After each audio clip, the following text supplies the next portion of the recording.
Assalamualaikum warahmatullahi wabarakatuh. Okay, let's open by saying Basmalah together.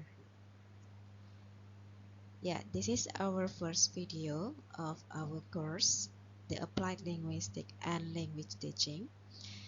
And as I have said to you, that's actually the course, Applied Linguistic and Language Teaching, is the new name for the Introduction to Linguistics. That's why when maybe you compare the outlines of the applied linguistic and language teaching with the outlines of the introduction to linguistics that maybe you borrowed from your senior. Of course, they have the same outlines. So we are going to talk about language, and we are going to introduce some studies related to the language. Yeah, so here, firstly, in language and linguistics, of course, we need to know first about what's actually linguistics. And here, I have taken the definition of the language and linguistics. Okay, let's first take a look at the definition of the linguistics. Yeah, linguistic here is defined as systematic study of the language. Or maybe other definition will say that linguistic is the scientific study of the language. So what is being studied here? It is language. And how the language is studied, of course, systematically and scientifically, not randomly, but systematically and scientifically. Being scientific, of course, it's not something new for you as the student of or academicians. Of course, we have some characteristic of being scientifics, and those characteristics must be met in the study. And then we are going to learn about language. So what's actually language? Yeah, here I have taken the definition from the expert. Language is a finite system of elements and principles that make it possible for speakers to construct sentences to do particular communicative jobs. Okay, so here, language is a system. System of what? A system of elements and principles.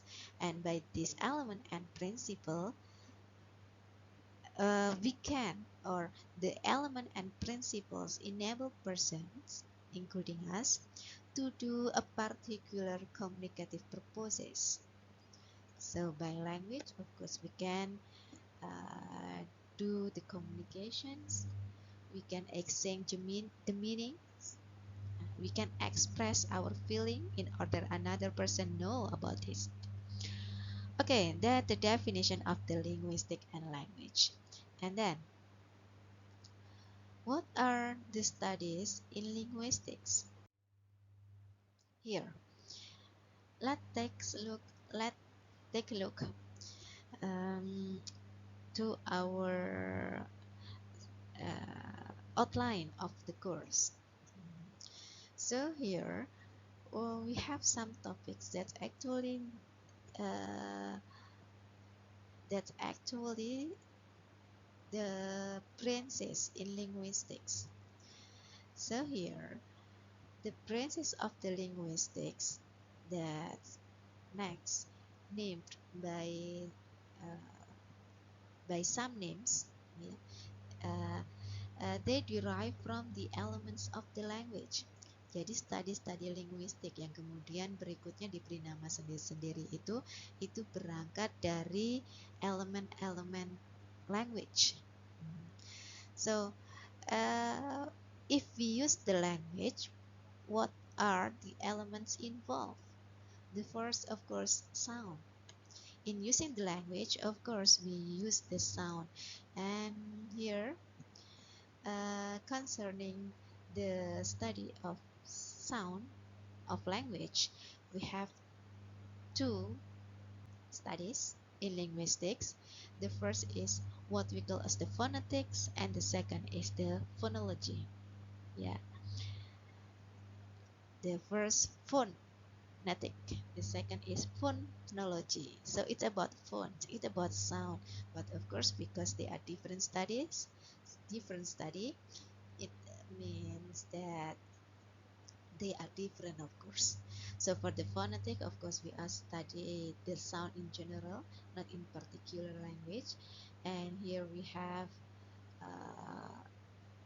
uh, we have the discussion, for example, in how a sound is produced, what are the organs of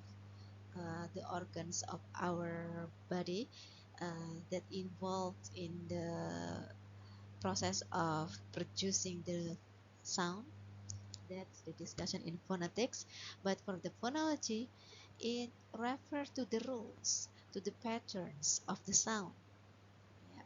Jadi kalau di phonetic itu lebih ke general, bagaimana suatu bunyi itu dihasilkan, bagaimana bunyi itu ditangkap, organ apa saja yang terlibat, itu di phonetics. Tapi kalau di phonology itu lebih ke pattern, ke rule, bagaimana ketika satu bunyi bertemu dengan bunyi yang lainnya harus seperti apakan. Kemudian kalau kalau bunyi A diganti dengan bunyi B, itu kemudian apa pengaruhnya terhadap suatu makna dan lain sebagainya. Itu adalah diskusi dalam phonology. Jadi fonetik dan phonology sama-sama fokusnya kepada bunyi, tapi ada perbedaan. Dan itu di semester 3 ada mata kuliah tersendiri untuk phonetics and phonology. In applied linguistic and language teaching, of course, it's only the introduction. I'm going to introduce to you about what's actually phonetics and what's actually the phonology, and we are going to relate the discussion to the language teaching area. And then the next, when we use the language, another element involved is form. Ya, selain bunyi ada bentuk. Ya, bentuknya apa? Bentuknya bisa berupa kata, bisa berupa morfem dan lain sebagainya. Itu form yang dimaksud di sini. Ya. Dan form ini ada strukturnya, ada susunannya. Dan studi yang membahas tentang form ini disebut dengan morphology. Ya, morfologi juga kalau tidak salah ada mata kuliahnya di semester 3 ya. Itu studi tentang forms of the language. Ya. Jadi enable, base-nya mana, kata root-nya mana, yang jadi tambahan imbuhan maksud saya, yang menjadi imbuhan yang mana, awalannya apa, akhirannya apa, dan lain sebagainya. Itu in the discussion of the morphology, the language and forms. Kemudian selain sound, forms, apalagi yang terlibat ketika kita menggunakan language? Of course, structure. Jadi ketika kita menggunakan bahasa dalam bentuk kalimat, umpamanya, atau frasa, atau clause, of course ada structure-nya. Nah, yang berbicara tentang structure di sini disebut dengan syntax. Dan nanti di semester berikutnya akan ada mata kuliah sendiri tentang sintaks. Dan sekali lagi, mata kuliah ini hanya memperkenalkan saja. Ya. Kemudian berikutnya ada apa lagi yang terlibat dalam proses ketika kita menggunakan bahasa? Of course, meaning. Ya. Jadi ketika kita berbicara atau menggunakan bahasa, yang terlibat selain sound, form, structure adalah meaning. Dan di sini meaning itu dibagi menjadi dua, ada semantics, ada pragmatics. Apa bedanya dua makna tersebut, makna di semantics dan makna di pragmatics? Untuk makna yang di semantics itu makna yang lepas dari konteks. atau yang disebut dengan sentence or word meaning or lexical meaning. Sedangkan yang pragmatics itu adalah meaning in context. And then the next, setelah meaning, apalagi yang terlibat? Ya, aturan sosial atau segala hal yang berhubungan dengan lingkungan kita ketika kita menggunakan bahasa. Ya, jadi bahasa bukan hanya sekedar bunyi, form, structure, meaning, tapi juga it related to the social rules. Oleh karena itu, hubungan antara language and society di sini juga menjadi salah satu bahasan dalam linguistics, dan ada branch tersendiri untuk itu yang disebut dengan sociolinguistics. Kemudian ada juga yang disebut dengan psycholinguistics, karena rupanya keadaan psikologi seseorang ketika menggunakan bahasa, baik dia sebagai pembicara atau sebagai pendengar, itu mempengaruhi sekali. Ya, maksud saya, sekali lagi saya ulang, keadaan psikologi seseorang ketika dia menggunakan bahasa atau ketika dia menangkap bahasa, ketika dia menjadi pembicara atau pendengar, itu sangat mempengaruhi. Oleh karena itu ada branch tersendiri yang berbicara tentang itu, tentang hubungan antara language and psychology, namely the psycholinguistic. Ya. Kemudian apakah hanya itu saja? Tidak. Jadi masih banyak sekali branch atau branches pluralnya yang ada dalam linguistics.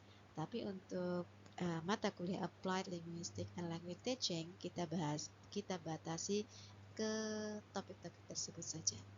Jadi ada diskusi tentang what's actually language, what's actually linguistics. For the language itself, we are going to talk about the origin of the language and also the properties of human language. And then we are going to talk about the relationship between we are going to talk about the language sound, or the name of the study is called phonetics.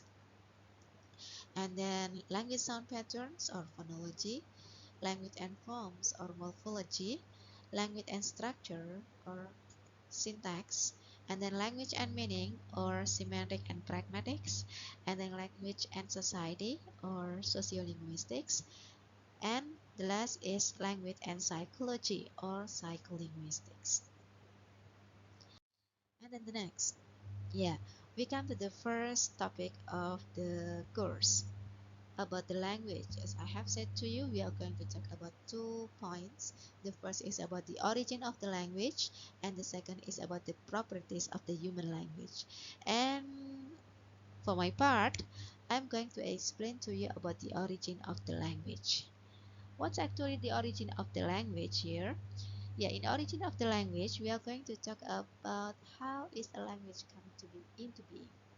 Jadi bagaimana sih language itu bisa ada? Ya, asal usul bahasa seperti itu kalau kita terjemahkan.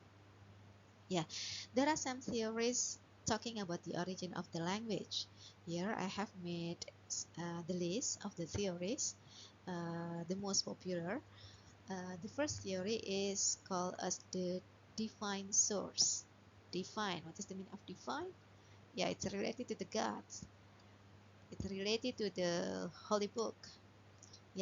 So the origin of language, according to the theory of the divine source, is that language is from the God. Jadi menurut teori divine source di sini, bahasa itu berasal dari Tuhan. Jadi langsung dari Tuhan. Banyak agama atau kepercayaan yang yang menyatakan yang bisa dijadikan dalil untuk teori ini. Seperti kalau di handout kita untuk buku The Study of Language, George Yule itu pertama yang diambil adalah Christians, from the Bible. Jadi di agama Kristen, dan saya rasa juga di agama Islam seperti itu karena kita sama-sama agama samawi. ada ajaran yang mengatakan bahwasanya bahasa itu langsung diturunkan kepada manusia pertama, yaitu Adam. Ya, jadi ketika peristiwa Adam diangkat ke masih hidup di surga maksud saya, bukan diangkat ke surga ya, itu ceritanya Nabi Isa itu.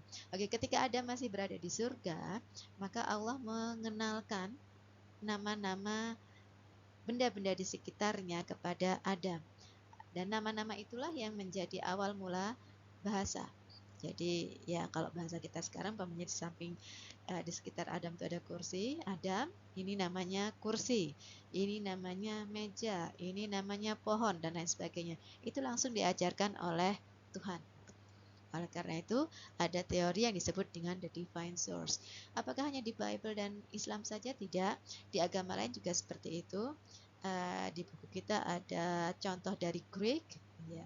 Ada Pharaoh yang melakukan percobaan. Pharaoh itu Firaun ya, raja, melakukan percobaan. Dia meletakkan bayi di tempat isolasi. Ya, jadi ingat COVID ya. Di tempat isolasi seperti itu tanpa ada satupun manusia yang berhubungan dengan dia kecuali goat, apa itu, kambing ya. Nah, setelah 2 tahun bayi itu dicek, kemudian rupanya dia bisa mengeluarkan bunyi-bunyi. Nah, menurut kepercayaan Pharaoh itu, yang mengajarkan bunyi-bunyi kepada bayi ini adalah langsung Tuhan. Jadi kok bisa dia melafalkan bunyi ini? Oh, ini langsung diwahyukan atau langsung diajarkan oleh Tuhan. Jadi bahasa itu kata mereka itu berasal dari Tuhan. Di agama lain juga seperti itu. Ada kemudian yang dewa bahasa, ada yang kemudian dewi bahasa dan lain sebagainya. Artinya dewa yang membidangi bidang bahasa gitu. Artinya bahasa dari si dewi ini atau si dewa ini. Nah, seperti itu. Itu the divine source theory.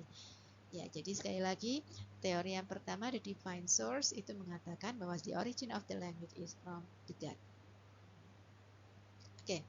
Kemudian yang kedua, ada teori yang disebut dengan the natural sound source. Jadi language is from the natural sound source. Yeah. Or the other name for the theory is onomatopoeia. Ya, jadi bahasa itu berasal dari bunyi-bunyian alam. Ya, jadi contohnya ada bahasa whisper, ya. Whisper. Kenapa disebut dengan whisper? Aktivitas whisper itu ya karena ketika kita berbisik-bisik, ya, bisik-bisik itu aktivitasnya kemudian menimbulkan bunyi ya. Atau lain mungkin wush, atau mungkin ada di bahasa Jawa itu ketika merujuk kepada kucing itu disebut meong. Meongnya kasih makan. Kenapa disebut dengan meong? Karena benda itu mengeluarkan bunyi meong. Atau ya mak klunting, mak gelodak dan lain sebagainya. Bunyi-bunyi alam itu kemudian menjadi kata atau bahasa. Ya. Jadi menurut teori the natural sound source, bahasa itu berasal dari bunyi alam. Entah itu bunyi benda, bunyi angin, bunyi air, bunyi suara organ kita, dan lain sebagainya. Itu the origin of the language menurut the natural sound source. Ada teori lain, di sini ada the social interaction source. Jadi bahasa itu berasal dari proses interaksi sosial. Atau kalau di buku ada nama lain dari teori ini, teori Yoheho. Jadi ceritanya dulu ada orang yang ada sekelompok orang gitu ya, suatu kumpulan manusia di zaman dulu itu mengangkat batu. Ya, aktivitas mereka mengangkat batu yang lumayan berat. Nah, ketika mengangkat batu, mereka menimbulkan bunyi-bunyian. Ha, push. Apalagi dan lain sebagainya. Nah, bunyi-bunyian yang timbul dari interaksi sosial mereka itu kemudian yang dijadikan bahasa, yang menjadi bahasa, yang dibagikan menjadi bahasa seperti itu. Jadi umpamanya ada dua orang berinteraksi, ya bunyi-bunyian yang ditimbulkan masih sangat sederhana, tapi kemudian yang dari sederhana itu berkembang dan dibagikan menjadi bahasa. Artinya bahasa berasal dari proses interaksi antara beberapa orang yang berkomunikasi, ya, dengan cara mereka sendiri-sendiri. Nah, itu the origin of the language menurut the social interaction source. Jadi berasal dari hasil interaksi sosial.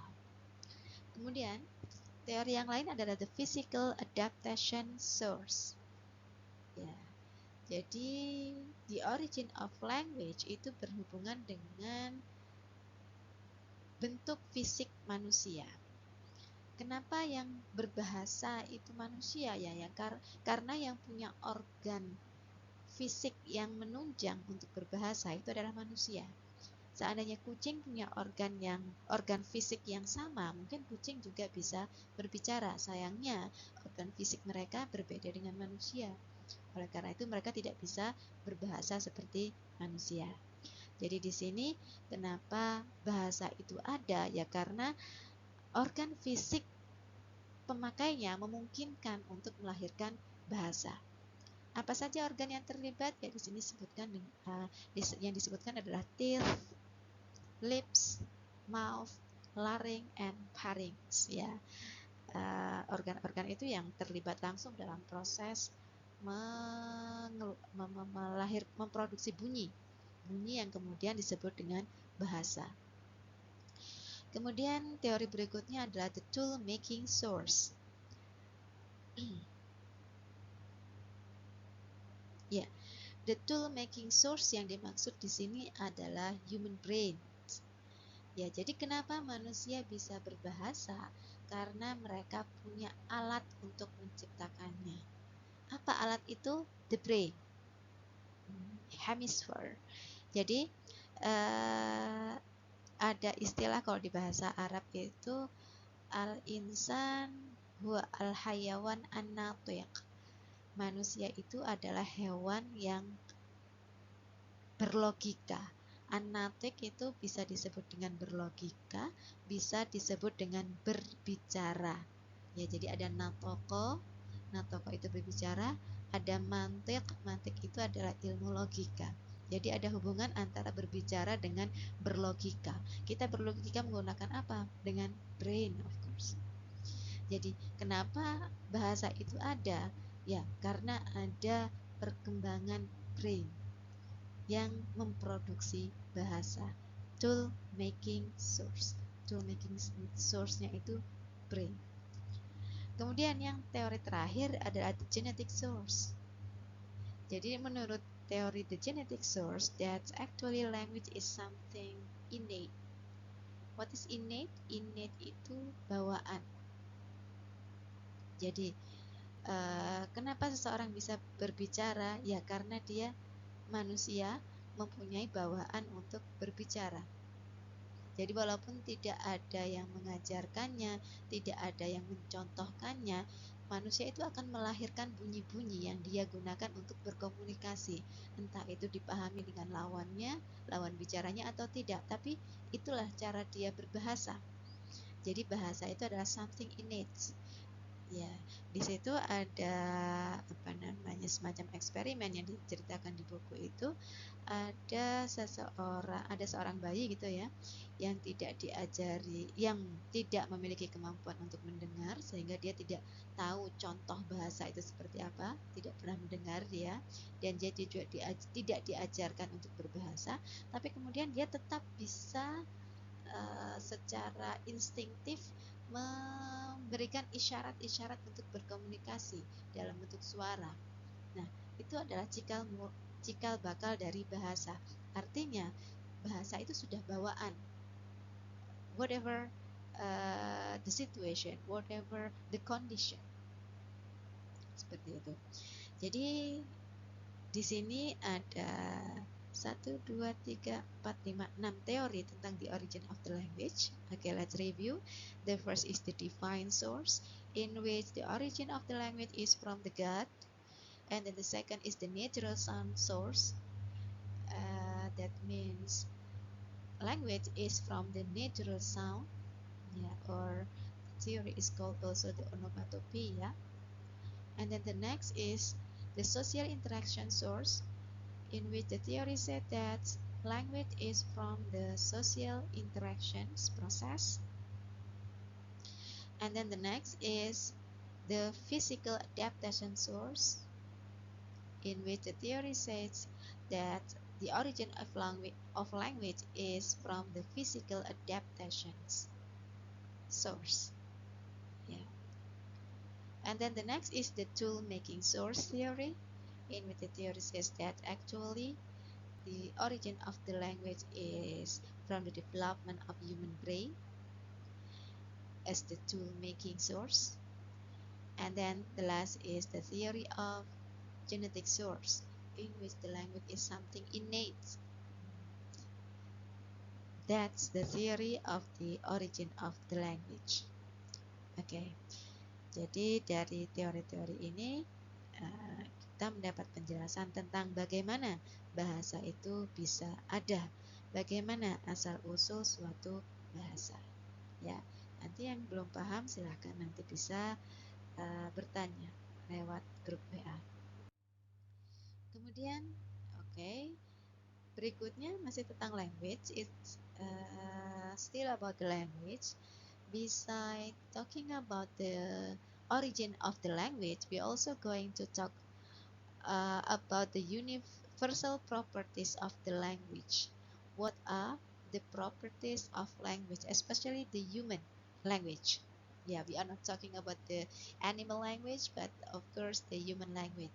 So what are the properties belong to human language? Ya, ada dua sources yang bisa Anda pakai nanti untuk diskusi ini dari dua buku yang sudah saya share. Ya, ada yang modularity, constituency, and recursion, and so on and so forth. And also we have other reference for the property of human language from George Yule. That the properties are displacement, arbitrariness, and so on and so on. Yeah, I'm not going to explain for this topic because of course the topics is the topic discussion for the first group. Okay, so if you want to know about the content of the discussions, only wait the next discussions guided by the first group.